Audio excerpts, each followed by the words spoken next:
अच्छा ये बताओ तू बार बार काहे लिया जालू काहे अपन नैहर में ना महीना में हम 10 बार नीचे 50 बार निकलता हर के चुपचाप चल। देखो ना हमरा अच्छा ना लागेला हमार घर के माई जानी न तो कही कि कार्य ससुररिये में तू मेहर मौगा के तरह काम कर तड़े काहे हम मर्द मौग बन सकत न मेहर मौग नहीं बन सकत और माई माई हमार माई माई ना ए छोड़ा ज्यादा हम जाता नहीं हम कन पार्टी फाड़ दे मैं एक दाढ़ी तार नोच दे ठीक बनू आवत तन झाड़ के मुसर नियन देह लेले बन काम करे में इनकर माई मरेले। देखो सुन ज्यादा मत काम करबे ठीक बा हम काहे ना करबो हमके जाए जवान में हेने रह धलम दाते ठंडा जेबे भुला गेला का दिन रतिया में धरी दाता बात। अच्छा चुप चुप बताइए मसाला मत करो हम सब कुछ करो मत जौन हमारा माई कही तवन तवन काम करे के बा ठीक बनू एगो जूठा बर्तन हमरा कल्पना लोग चाहिए कपड़ा तना लोग के ठीक बनू खेते बाधारे सब करे के बा सब कुछ करो लेकिन वो बात नहीं के कहे के इतना जुबान लड़ा देलनु अगर घरे तार मुंह खुलल नु तो समझ लीह ना ना धनिया कोनो बात नहीं के सब छुपा के काट देम तहार आवत न एथी करे भागत न रस्ती मिले भगी हां चल आवा भुला लिखन तरह के जौन जौन कहले बानी। हां बर्तन माजे के बाद घर लिपे के बाटे जाए के बाद खेत कोड़े हां ये सबसे बड़ा बात कि तार औकात हमरा गोड़ के नीचे बा गोड़ के नीचे ही रहिया ठीक बा धनिया लेकिन तन बचा के हम हो तार मरद है ना काहे हो तार लाज ना लगेला तारा तो और चाहे कि ना हमार देह होइसन हम तारा काम धंधा करे के चाही। हां अच्छा चुप रह घर आ गेल बनी जा घर चुपचाप रह मई मैया आवा हमरा पीछे का बैठल बड़ी ओ अभी ले बुझिए आइल ना हो को भी कोहत रहे कि माई हम लगले में आइए जाई बतावे जब बैठ के हमारा तबे से राह देखत नहीं कि कब हमारी बेटी आई कब आई आ बेटी दा मादा बतरन जा हाँ अब खुश ना रही आ जाए द ठीक है ना बयाजी हम तो अइला पर काता ना मने बुझाला कि घर में केहू आइल बाटे आए काम भागत फिरत चलेला अइला के बाद हाँ तब केहू का दामाद दे हमारा दामाद लेखा दादा आ चल ससुरारी या चाहे अपना घरे दुआरे रह ठीक ना बाटे अपना घर नियर बुझ रह कर खा का लाज बाटे जांगर चलाइला में का लाज बाटे सुनतर हो। हाँ मम्मी जी आवा है ना तो कोने पानी पिए के तैयारी करो लगले में पहुंचले बोलते बुचिया बुच्ची जी आवतनी अरे हाँ हो हम देखो भूला गनी हम कोने के मैंने वहाँ के अभी लगले न गोनी जी मम्मी जी आए बताई लगले में गले तू ऐसे बतियावेलू तो का हो गइल अरे हम जिए तन तले हजारों हलिया बतिया मर वो बात ठीक बा सुनी लेकिन बेटी के ऑयला में गोइला में बहुत खर्चा बा जन्नी एहू तरह विदा को देम तो का कही वो जाके ससुराल वाला भाई भौजाई माने भिखा मांगा हवा सका अरे बेटी टाटिन के तनी ढेर दिन पे बोलावल जाला तनी जाए लागली सब बेटी तो तनी बढ़िया से दिह जाला के तनी नामो हो। अच्छा चलो वो कुल नहीं के तू करे के अब बताई अब हफ्ते हफ्ते में आवत रही तुम करके साड़ी दियात रही नु कहां से अपना है काहे ना दिया एगो साड़ीए ना बाटे कि घरवा दुआरवा उठा के देता रू अपना फायदा खातिर नु रउवा बोलाई ना कि नंदो जी आइम नु त मैं बहरी से लेके भीतर तक ले खटी ना नु गदा लेके खटाई ना आहो हमार दामाद हो बहरी खट चाहे बा हां हम ना जानी के हमार दामाद हम जानी तो वो सब बढ़िया बा के जमाई राजा बना के जे रख लेती आ गइल आ गइली त का हम जाइम ना का आ गइली त हां तो सुन ली घर में बड़ुए चीनी त चीनीए नु पानी पियाईम कहां से रोज रोज उनकर के बिस्कुट आ बतासा आ नमकीन आवत रही हैं कहां बड़ी रे आवतनी अरे पानी लेके आ लोटा आवतनी लेके अरे बाप हो बाप कितना मेहनत पड़ता हमनी के जानतन ये खेती में हैं यही तरी साल भर खा लेम अरे का करबो मेहनत ना करब त ये नु बस समय रोपनी बोनी के बुझाइल नु और ये गुहट को देनी है हां सब बांध देले बनी सब पाहुन अस्सी जे कर पहुंचल बनी पाहुन फिर अगलन का रे अरे फिर आगुलन करे माई के नहीं कहत माईए बोलावले बाड़ी काम करवावे खातिर हां बिया के बारे खातिर बोलावले बाड़ी अरे अच्छी बताई रो सबके शर्म ना लागला अरे बाहर में बतियावत तन से कि फलानवा के दम दाल बता मुड़ी गाड़ा जाता रे ओइसन ऐसन माई काम करत ओकर कबो गोबर फेंक त कबो माटी फेंक त कबो बहारन ले जाके फेंक ई हित न त केथी हरे उ अगला के त नहीं के बुझत हमरा माईयो के नहीं के बुझत त अपना माई के समझाई ते ना बोले लुस हम बोले जाई ओकर से हम कहते बोले जी हम त पतो हनी हम बोलब त बेजइया हो जाई कब के हमरा ले पहले ते ही आइल भाई से ते ही उतरल भाई बुचिया के समझावे के पड़ी तोरा आराम से बुझाइल नु कि हमर बेइज्जती होता बहरी बुचिया के तने बुझाई त नु त अपना मरद के जलिया के बनिहार बना के खटवैती ना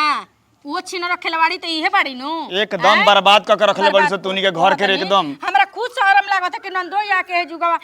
काम करत रो संगे अरो संगे बिया के बरियने तू करियन तू का कहि जी लोग अरे उतना तक तो ठीक बा उतना तो बहारन फेंको तरी सो गोबर ओकर से फेंको तरी सो माई से हम ना बोलीला उरे जानते बड़े माई माई होले ओकर से उरे हम ना बोलीला सुन ई कुल बात कहे के बानू तो जाके अपना माई के लिए समझाई हमरा से मत कही अरे हम ना बोला धीरे से ते कहिए कि बाबूआ जी खिसियाता रे ते कहिए माई से हम काहे कहम जम जी रवा बेटा नी राउर बात तो सुनबो करम हमर सुनम तना क्यों सुनम हुआ के एकदम ओकरा बुझाते नहीं और बुद्धि काम नहीं करत रहे कि बाहरी के आदमी का कहता का नहीं अपना कहत घर के आदमी बिला गुल बड़न हैं माथा पेची मत करी हमरो खिस बरी नु त भाई भाई के बोलाई माने चल जम नहीं हर ले देख धर धर धर धर धर धर धर उठी उठा तो नहीं की द गोड़ लागत है। अरे खुश रही कुल का करत नहीं रहुरा एकदम इज्जत खराब कर रखब हमनी के बैठी त उठी उठी सुनी एगो बात बता तने रो जे काम करे खातिर आई ना का हो गई भाभी जी? हमार तो सास माई के नहीं बुझात रो नहीं बुझात रो तो पढ़ल लिखल बनी नु हैं हमारा भइल तो कुछ ना जान तने गांव घर का कही एकदम इज्जत बुढ़ावे के फेरा में माई लाग गेल बिया एकदम में इज्जत बुढ़ावे के फेरा में लाग गेल बिया माई बुझलनु का करी हम जब उहे कहली कि जाई काम करी कोनो दिक्कत नहीं के कोनो फर्क नहीं। रोवे एजे आई जब आवे के बाद तो बुची जी के छोड़ के जाई आ रोवे एजा मत रही जन्नी न तो मम्मी जी रोवा के बनिहार बना के रख दे अरे तो उहे ना जबरदस्ती लिया के चल आ रोवा आवेली। बाहर चल जाई कमाए कहां बिया बुचिया रे कहां बिया रे कहां बिया ऊ घरा में न बड़ी हमरा ला एकदम सनका के रखले बड़ी सो सनका के ना रखी त बुचिया अरे हमार त कानावा लागत के फाड़ दे हम तो हम का करी हम कुछ बात कही हमरा से का हम कही वहां के देखा तनी केतना खिसी आइल बनी हैं कुछ उपाय करे के पड़ी। कौन उपाय करे के पड़ी ए पाउन हम तो ये को हम लोग के रोवा लौट जाई अपना गांव में चल जाई रौरा ए जो हमनी के अच्छा नहीं खिलावत अरे के तो हम चल जा बाबू हमार माई बाबू तारी वहां के 2 दिन रहे दे 2 दिन के बाद आके लिया के चल जाइम रहुआ 2 दिन के बात नहीं है ना हर महीना का बात बाटे हर 5 दिन हर 7 दिन हर 2 दिन वहां के गोल बनी कोई बुच्ची जी के बोलस मत हम देख के आवत नहीं ए जी अच्छा कोनो बात नहीं के जब तक ले सहत नहीं तब तक ले अगर समय आई तो हम काल बन जाई जब काल बन जाई तो अपन हम दिमाग चला दे तब समझ में आई सबके कतना निक लागत रे हां हम कबो ना जाने ना कि हमर दामाद हम जाने कि भगवान दू बाम का बेटा देले बने एगो राम जी एगो लक्ष्मण तोरा देखे में ई बाटे हम अपना ससुररिया में जाके गोबर कपार पर फेंकवास तो कैसन लगी एकर त बुद्धि काम नहीं करत रह गेल जब ससुरारी में तू अच्छा बुझा गइली आ अपना दम से गोबर फेंकवाओ तनी ई ठीक लागता हैं का को तारे तक ओ भैया त में का का रो बोलला के जरूरत बा इहां के बहिर हो गल बन जब इहां के तू लाज ही सिखावत जब हमी, लाज ठीक बा? शर्म लेके तो हम रोवा ई सिखावती हमरा के ई सिखावती तूनी के बुद्धि माई बेटी के काम नहीं करत कि बाहरी दुगो लोग का कहता हमरा के रोवा के कुछ शर्म लागत है मरद के लिए कहे जाए खटवावा तनी गोबर बिगतन गोइठा बिगतन ओ भौजी त हम तुमका घरवा करबे करेनी अरे तोर बात दोसर बात ते कबो जेबे तो हयाई बे तो कर लेकिन ना सके नीलुआ के दुल्हावा आइल बा बनिहार लेखा खटेला इज्जत के तनको ख्याले नहीं खे बाहरी दुगो संगतिया कहतन से अरे तोर पहुनवा आइल बई का करत अरे गोबर फेंको तरसो ओकर से का करब बाहरन फेंको तरसो ने पाउन का बड़न बोला के ले रे बोलाओ बोला के ले बोलाओ अजी हम अपना नैहरवा जाई में इहे ले काम करवाई त हमरा गांव के का कहे छ अंजलिया के मारदा आइल बा काम करत ए महाराज हई रखी रौरो तो एकदम परेशान कर ना हई रखी परेशान कर रखले बनी रौरो एकदम हमनी के बुझाइल नु हम तोरे आराम खाती कहत रही जा दी तब ऐसन हमारा आराम ना चाहिए बेदिना बेदिनी वहां के हित न तबानी हित न तलखा रहे दसो 2 दिन आई नहीं जाई साहब रउआ चुप रही हम समझ गए नहीं आई वो समझ गए आज के बाद ए जुकिया काम धंधा हम ना करब ठीक बना हमरा के देखी रउआ इज्जत करत नहीं ना तो बेइज्जत करब ना तो समझ में आ जाए कि हम दमाद हई आज बुझाता हां